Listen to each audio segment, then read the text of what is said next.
आप देख रहे हैं मेरा YouTube चैनल ASK मैथमेटिशियन और मैं आपका टीचर काशिफ। एक्सरसाइज 1.1 का क्वेश्चन नंबर 4 हम करेंगे। इससे पहले जो मेरे चैनल पे नए हैं वो मेरे चैनल को सब्सक्राइब कर लें और लाइक करना ना भूलिएगा। में हमें यही बात कही हुई है कि हमने आइडेंटिफाई करना है property of equality and inequality of real number that justify the statement.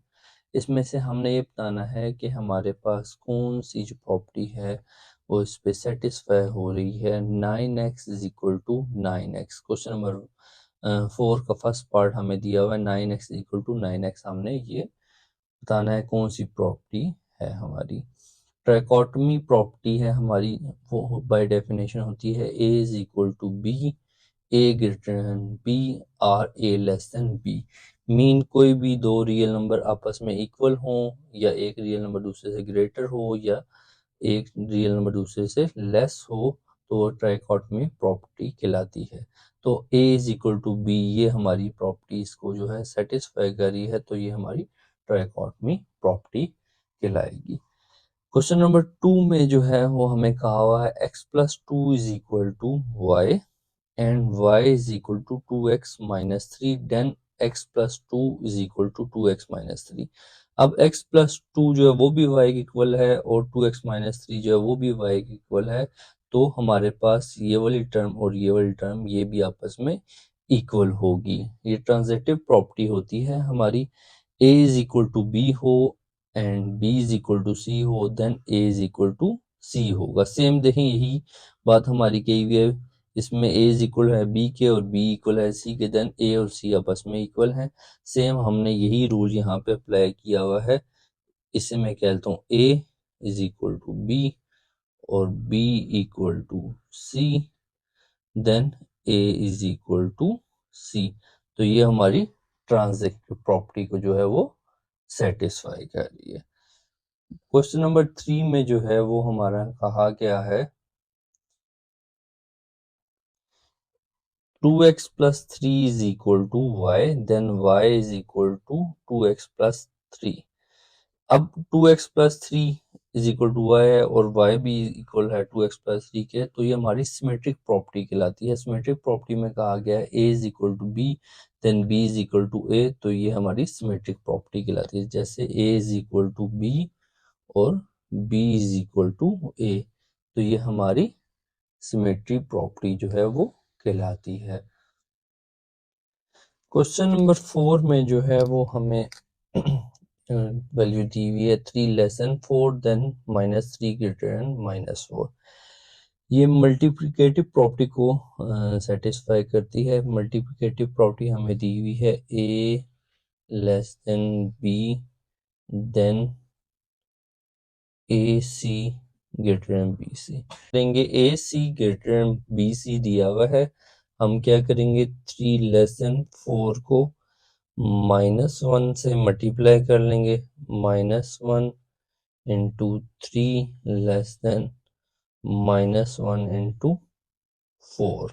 जब हम इसे -1 से मल्टीप्लाई करेंगे तो ये आ जाएगा -3 और ये ग्रेटर देन -4। जब भी हम माइनस साइन मल्टीप्लाई या डिवाइड करते हैं तो इक्वलिटी अगर लेस में दी हो तो ग्रेटर हो जाती है, ग्रेटर में दी हो तो लेस में हो जाती है। या माइनस हमने मल्टीप्लाई किया तो ये लेस में थी, तो हमारी equality greater than -3 greater then -4 होगी। तो ये हमारी इस प्रॉपर्टी को, मल्टीप्लिकेटिव प्रॉपर्टी को ये सेटिस्फाई कर रहा है।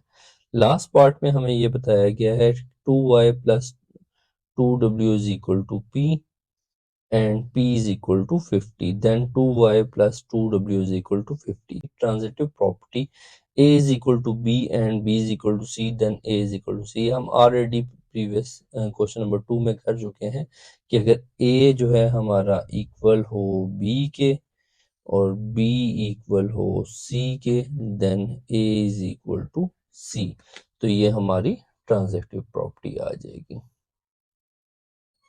क्वेश्चन नंबर 6 में हमें बताया गया x plus 4 greater than Y plus 4, then x greater than Y. Cancellation with respect to addition property small हो रही है। a plus C greater than b plus C हो तो देन हम कह सकते हैं A greater than B. Basically अगर हम इस 4 को इक्वल से इधर लें और ये आपस में कट हो जाएंगे, इक्वल से जब इधर रहेगा तो -4 हो जाएगा, आपस में कट हो जाएंगे तो हमारे पास x ग्रेटर देन y आ जाएगा। तो ये हमारी कैंसिलेशन प्रॉपर्टी जो है वो आ जाएगी। क्वेश्चन नंबर 7 में हमें क्या कहा हुआ है, 2 less than 5 and 5 less than 9, then 2 less than 9। ठीक है, तो हमारे पास ट्रांजिटिव प्रॉपर्टी है, हमारे पास ट्रांजिटिव प्रॉपर्टी होती है a less than b, b less than c, then a less than c। Transitive property हमने पहले भी पढ़ी थी, उसमें हमें जो है वो a is equal to B and b is equal to C, then a is equal to C आ था। अब ये लेस वाली प्रॉपर्टी, इसमें ग्रेटर वाली प्रॉपर्टी भी होती है कि a greater than b and b greater than c, then a greater than c। तो फिलहाल अभी हमारी जो है लेस वाली प्रॉपर्टी यूज हो रही है, तो हम वो यूज करेंगे a less than b and b less than c, then a less than C. तो ये हमारी ट्रांजिटिव प्रॉपर्टी इसमें यूज हो रही है। नेक्स्ट हमारा जो है वो है पार्ट 8, उसमें हमें क्या कहा गया है कि -18 less than -16, then 9 greater than 8। इसमें भी सेम जो है वो हमारी मल्टीप्लिकेटिव प्रॉपर्टी यूज हो रही है। हमारे पास -18 लेस देन -16 दिया गया है, तो अगर हम इसे -2 से डिवाइड कर दें, -1/2 से अगर हम इसे डिवाइड कर दें दोनों साइड पे, तो 2 9 ज़ार और ये माइनस माइनस प्लस 9 आ जाएगा। मैंने आपको पहले बताया था कि माइनस जो है अगर हम साइन मल्टीप्लाई या डिवाइड करते हैं तो इक्वलिटी लेस हो तो ग्रेटर होती है। 2 8 ज़ार 16, ये माइनस माइनस प्लस 8, तो 9 ग्रेटर 8 आ जाएगा, मल्टीप्लिकेटिव प्रॉपर्टी कहलाएगी। तो आज हमारी जो ये एक्सरसाइज 1.1 कंप्लीट हो गई है। कोई भी किसी भी किस्म की क्यूरी हो तो आप मुझे कमेंट सेक्शन में बता सकते हैं, तो इंशाल्लाह वो मैं आपकी क्यूरी जो है वो सॉल्व करने की कोशिश करूँगा।